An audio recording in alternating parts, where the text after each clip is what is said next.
If you know your history, then you will know where you are coming from. And in whatever you do, seek wisdom. Knowledge is power. Inugo maka the book, Hip Hop and Igbo Culture, authored by Martin Ifeanyichukwu Ekezie Ezanumba the First, Metal of Ebona the 103.5 FM. There is a great insight in hip hop and Igbo culture. You can get this book or pick it up at a bookshop in St. Teresa's Catholic Church, Omonya, or at Ebona the 103.5 FM OGIDI. You go to www.amazon.com, search for Hip Hop and Igbo Culture by Martin Ifeanyichukwu Ekezie. For further information on how to get this book, please call 080-3916-7049 or you WhatsApp 080-6579-6599.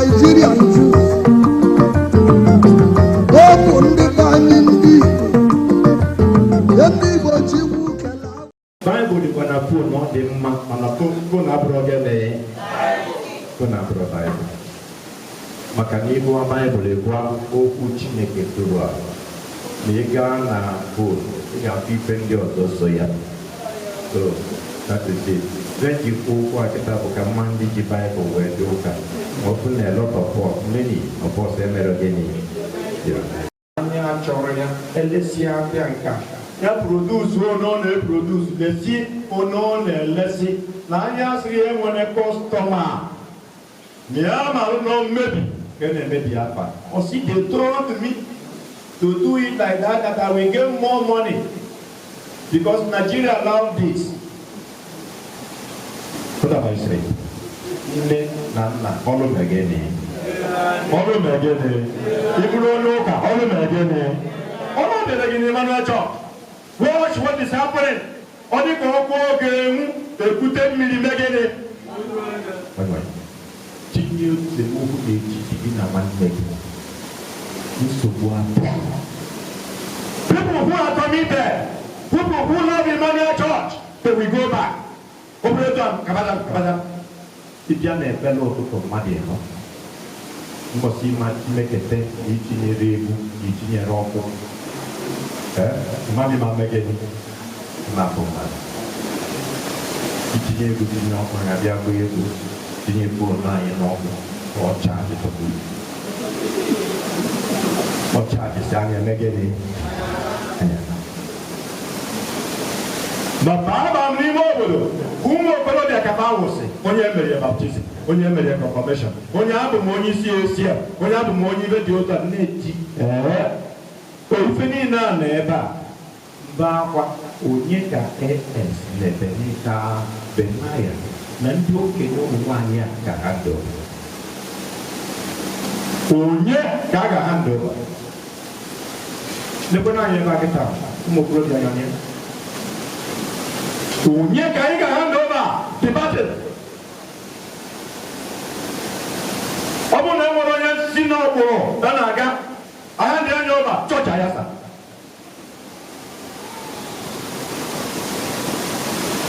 Ori lagi dua lagi gini.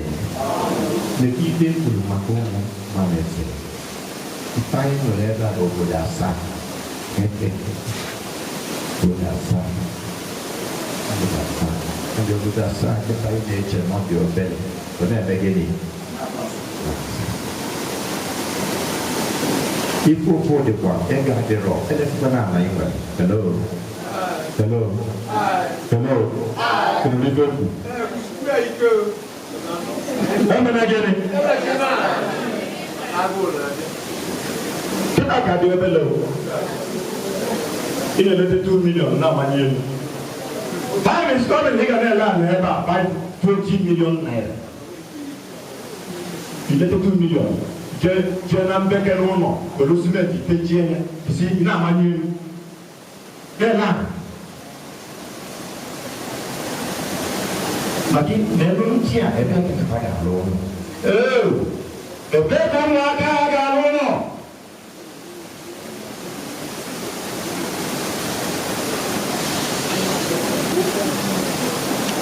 Ini mau boda. Our responsibility bukai bambo, kumwanye. So chineke. Ori ngwangwa na ngwangwa. Uri ọsịsọ na-eme gịnị? Anya na-aga wara ọkụ na-eme wara na-eme gịnị? Ayịyọ ka m na-ayọ ndị Immanuel Church. Ife onye na-ele na golu maọbụ na-enwere ego n'ikpeazụ ọ ga-abụ olu onye ahụ nsogbu. Maka na ndị a na-abịa n'azụ bụ ndị anyị buru ụzọ na-achọ ka anyị debere ife nele anya debekwe n'okwukwe achọ ka pụa. They have been faithfully begat the Reubenites and the half-tribe of Benjamin faithfully okwukwe basiri ike. Anyị amara bụ ụmụnne anyị jikọrọ onye gị ga-anọ okwukwe gosiri ike nọ n'Immanuel Church ka ị chọrọ ịrapụ Immanuel Church.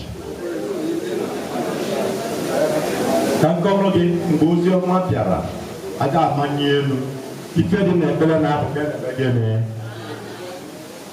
ego na-atụghị na onye iro ga-emeri ọchịchịrị gbachiri n'ime n'ezie ihe mmachi windo meghe bụ papa n'ọfịa edoro ọgwụ ụgbada eme gịnị ụgbada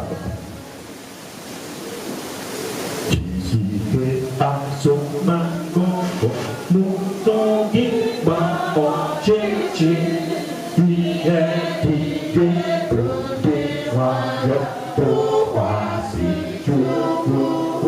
Mana aga ibe sie ike tụkwasị Chineke obi.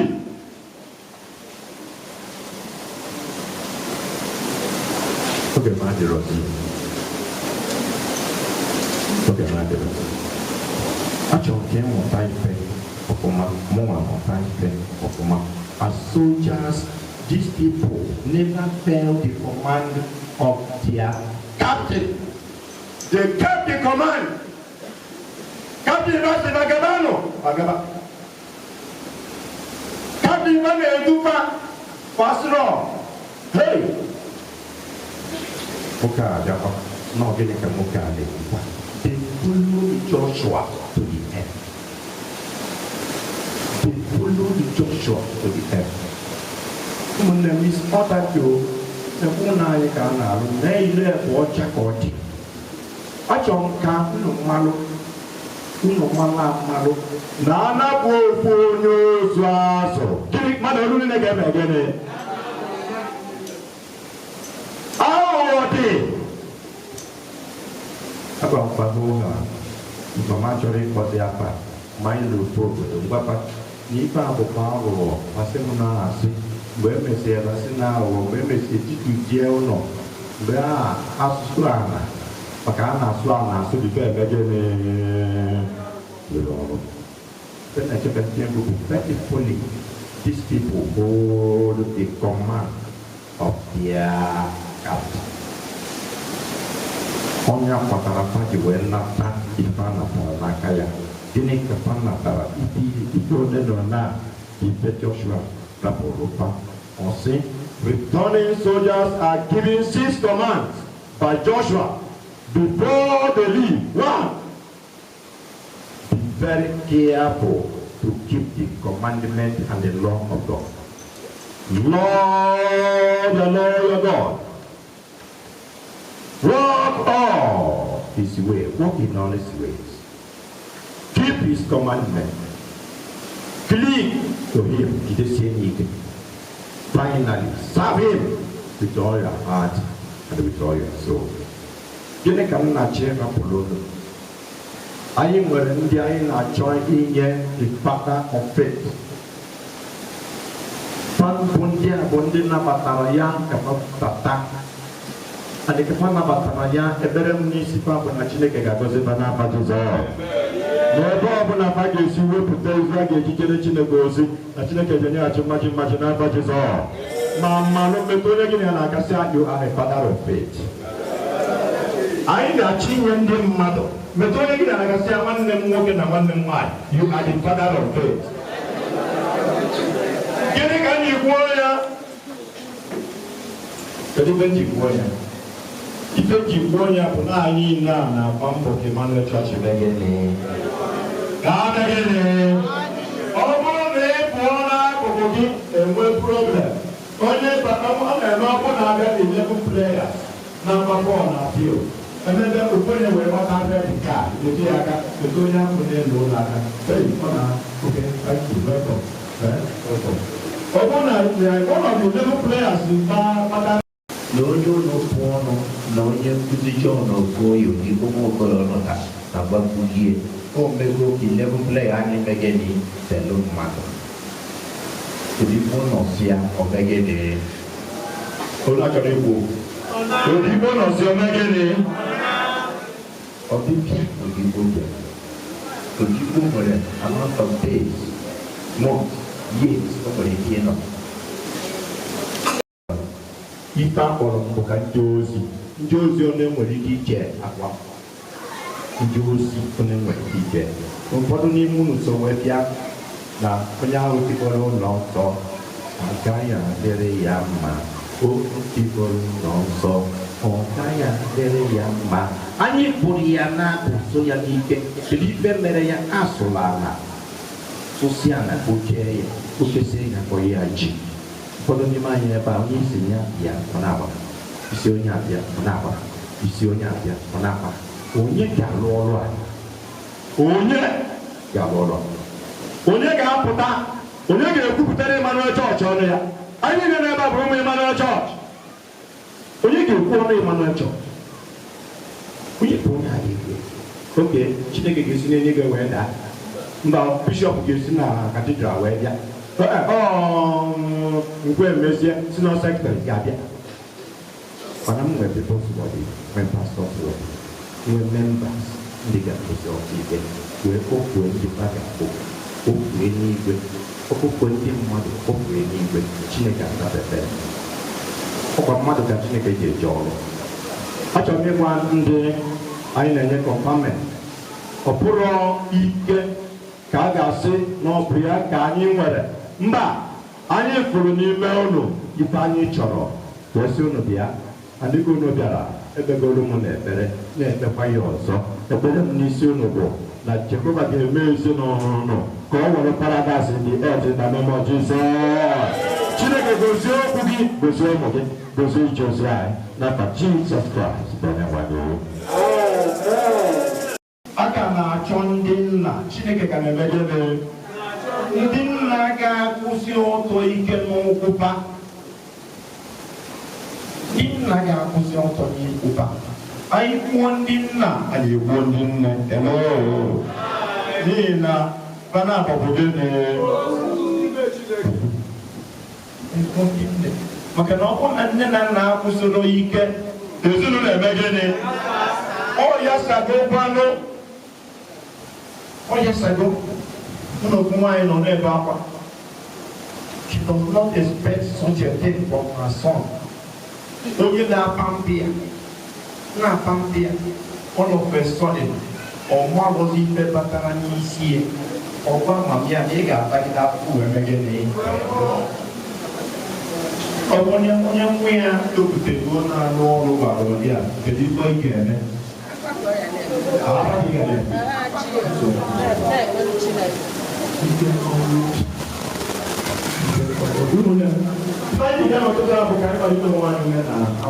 onye obido amazabere ma nke a bụrụ ụmụ gị ugbu a amụta amụ ma ọ bịara agasị aba anyị ugbu a mana emego mpata tiri n'ime Chineke ume a na-abụ ife banyere ndị nna mmadụ bezbọl haleluya pastọ na-akụ ụnụ na-asa anọ m Obidi adakwa m maka ikwu ala Obidi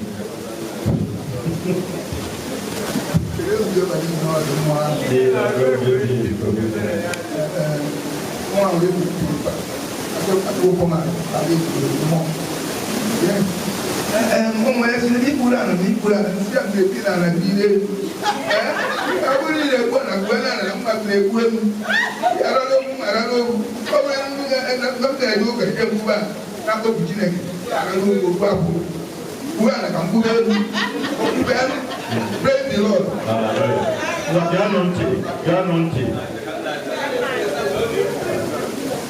Praise the Lord.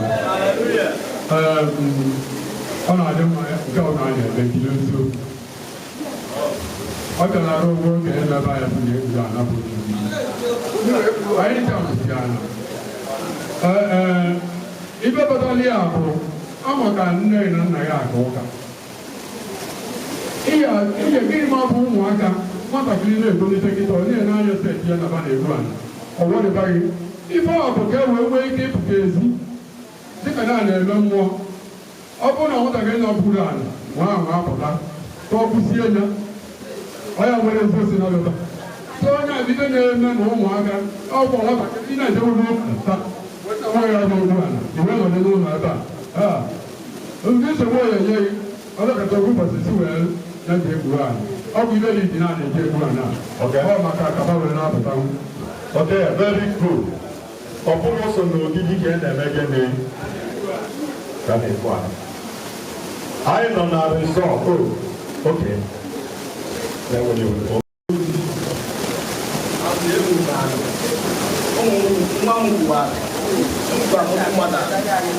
ibe dị ndị ya bụ na nwoke nwere status in life nwoke dozie ama ma ọnwụgo secret nwoke ga-enwe nlibe na nwoke a na-ekwusikọ ka ọ bụ mgbe ekwu ụmụaka a na onwe pache na asị etu eme enwezịka ka mmalụ na a na-eto atụ nwoke ba ga-egbu a ba ga-enwe secret nwebe a na-ezu ezu nwebe a na-ekwu teja ọgọdekwa gafere that stage onwe mgbe ọ ga-erue ọbanye n'ọgbọ ọbanye n'ọgbọ na-ekenye ya eze ọbanye n'ọgbọ mgbe otu ụlọ n'ịba mmanụ otozuo nwoke n'ibe ọbụla a na-emezi a na-akwụ taa ka ọ ga-akwụ a na-ege ka ọ ga-eke mgbe ochie na-abụ ọ bụrụ na ịbara n'ọgbọ na-enwetakwa ime ekeke ọkụ nke na ọgwụ enwe ebe a na-eke amechi ya so ibe niile nwere ibe ụlọ ni patikula kenke na ya n'otu onye si wee nwụta nkịta etu o si egbu anya nkịta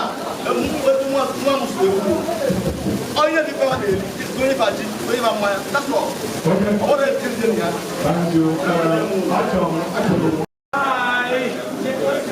obodo niile na-eme gịnị onye emere baptizim gịnị ka emere ya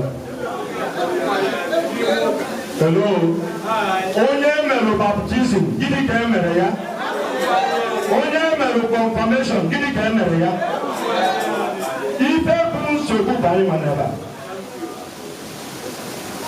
hello ife bụ nsogbu bụ anyị megide maka na anyị chọrọ ịdị n'ịgba dị n'ịgba ma anyị chọrọ ife ife niile they send a message to me from our family si mụ ga-afụ ụmụ m nwoke niile were pelụta nsịkwa kedu ife eji eme asị na na-eji ọzọ mụrụ amụ ya na anyị ejighị ọgbọ ndị ụka anyị amachi ọgbọ ndị omenala asị na ọ nwere ọnọm weta ego ka ụmụ m niile ndị a niile ka babụ na m ejighị ọzọ nsịkwa cancel my name and my children ọka m wepụta ego echi ka anyị ghara ịpụta ụmụ m ghara ịpụta ndị gịnị na-emezi ọnọdụ gị na-eme which means na obodo a ọsụsụ ndị nri obi ya ọsọfụ ndị nri n'ebe anyị nọ ọsọfụ ndị nri ọsọ ndị na-ekpere arụsị nri iche ịjụ arụsị ịjụ arụsị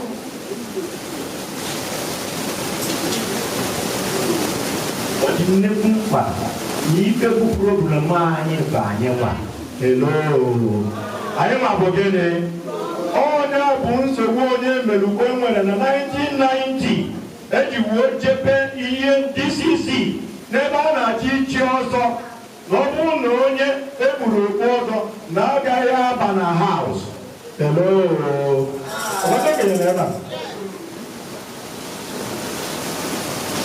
onye gburu okpu ọzọ n'ọmaba na ha agafakwa ya aji ọzọ ndị ụka problem a si n'aka anyị chọrọ ịbụ ụmụ Chineke anyị chọrọ ịbụ ndị na-ekpe n'arụsị ụmụ na ị na-akpọsị ikpe n'arụsị ahụ asị gịnị bụ ikwu ala gịnị bụ ikwu ala kedu ife na-eme mgbe nna m ba nna m kwụsịgo nọ na bụrụ nwanne mama m achịpụta anya sị na-ekpu ala na-eme ife niile ya na-eme n'ikpeazụ sịpa emere m ya na m amarọ mgbe m nọsịrị n'ogidi wee na sịpapụ m ka m so onye nna gị na-eso o nwere onye na-eso nwa so okwu m gara ebe a mana m emego gịnị achọrọ ka m gwa unu ọ bịara arụ na bụ ụlọ ọ bịara arụ na be nna m fa na-agba mbọ ka achịkọta anyị ka anyị sobe ekwensu bido n'otu a ndị a nọ ije kwuo nwa gị ala maka na-ekwu ala gịnị bụ ekwu ala gịnị bụ ikwu ala obibe na-eme fọfọfọfọ n'anya onye bụ ekwu ala ọ igbochi ime egbochi onye bụ ekwu ala you have to initiate them ta alụsị dị n'ide mmiri alụsị dị n'ụmụ mgbo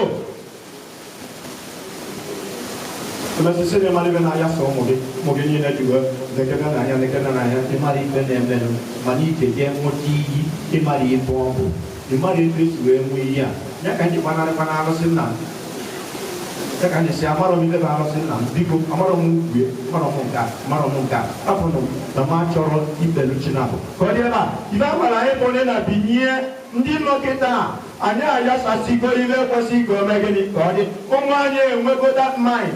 When the spirit comes, it will now report against you. Report against you. Okunye oto sige mba. Na onye amele. Fight the way of the enemy. Okay, we'll go again. You joke that. They are very. I'm not here. The French, if you French contact Ikpu, then you go Kiki. Then you Abraham Key. Saje kusiano moge. Kia ka nna nye gị n'ọtụtụ a na chiekwe n'azụ taịpụ gboo ọ bụ na ụmụ gị nwere jee kụzikwa alụfa ka ụmụ gị gwa ya na o nwere ife dị n'okpukpe ala nwere ife dị na nwere ojeje egotezi akwa ikpunye n'isi etire mmanụ ma onye na-ebu bros na-eme gịnị onwe mmanwụ na-abọ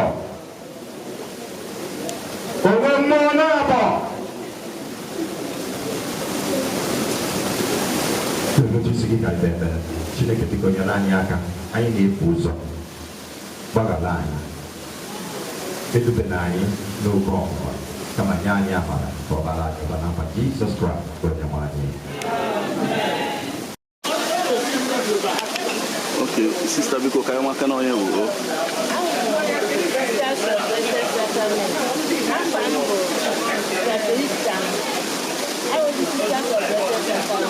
Okay. Okay. So, kedu ebe unu na ife a kedu ihu m na-eme ebe a? Okay, ebe anyị nọ na nwanne anyị nwoke amere asịrị ọka amere Actually, a father of faith. Father of faith, nne okwukwe taa. Ebe ọwụwa sisters of Blessed Sacrament ka o were ụlọ ya ye. Nwanne anyị ahụ Osakwe. O were ụlọ ya ye ebe anyị mepere ụlọ ọgwụ.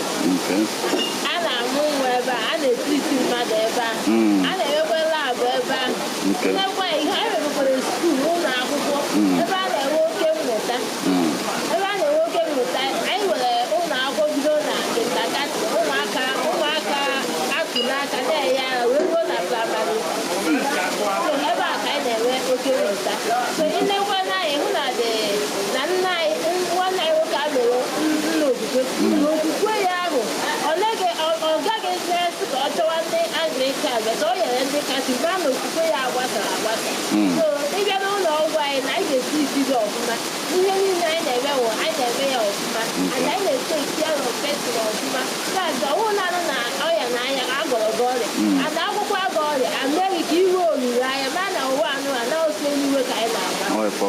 So, apart from ịmụ nwa kekwa ihe ndị ọzọ na-emegasị n'ụlọ ọgwụ unu? Okay, apart from ịmụ nwa anyị na-agwọ ọrịa ọwụna anyị na-eme lab anyị na-agwọ ihe ọwụna na-anya gị anyị nwere dọkịta na-abịa anyị nwere distant nurses na-abịa ọrụ nyekwana ị ga-asa anyị nwere famasi ebe ọwụna nna a ga-asị na ịpụọ na saịd gaa zụọ ọgwụ anyị nwere ebe anyị nwere famasi n'ihi ndị bịagazi zụrụ ọgwụ ndị ahụ. Ngwanụ kedu ka mmadụ ga-esi wee chọtakwa n'ụlọ onye na-achọ ebe a kịta kedu ụzọ ọ ga-esi kedu ka mmadụ onye na-achọ ebe a ka esi loketi ya ka anyị were na mmadụ si abata ebe abịa kedu ka o esi bịa onye si mkpọ abịa kedu ka o esi bịa ba ịchọta anyị otu ga-esi echọta anyị izi ịnanya ịbịa n'ogidi nọ n'ogidi na Holy Trinity Parish o nwere onye a na-akpọ Udo Pampasma Holy Trinity Parish ije otu ewure na nkwu ezi udo ọgwanye ebe ọbụla isi bịa town hall nọ n'ogidi ị na-aga n'ụzọ town hall anyị ga-ahụ signpost anyị jụọ ebe a were ebe ndị sista were ụlọ ọgwụ Sisters of Blessed Sacrament. Ọkwadikọ anyị na ekwentị. Ọkwadikọ anyị na ekwentị. 070 83 31 47 95 or 081 21 47 00 54. Now, Dalo sister, thank you so much.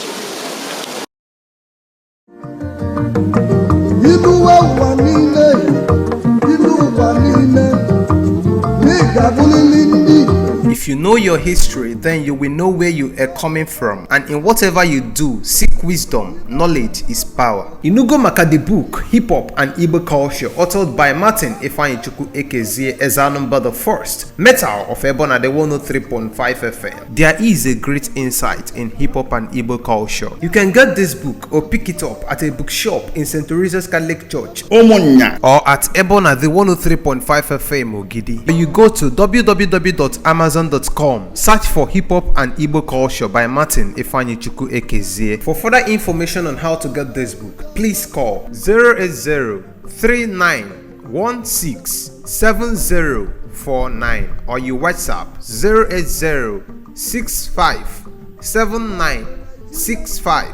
080-6579-6599.